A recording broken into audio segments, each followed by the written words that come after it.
At-risk youth that once had the opportunity to go to several supportive homes won't have that option come mid-March. OneRoof Youth Services, who provides youth with outreach programs and essential services, faces a challenge as 2 of their supportive homes will close and 10 youth living there will be asked to move out. They hoped, once the funding they were getting from a separate foundation ran out, that the region would be able to pick it up.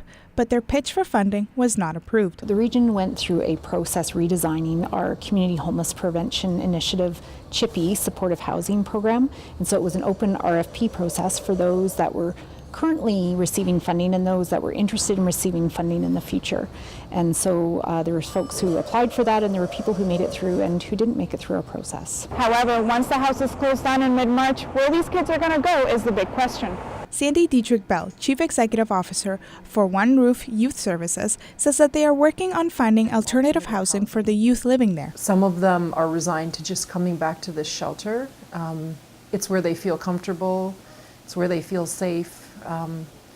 Other options might potentially mean adult shelters,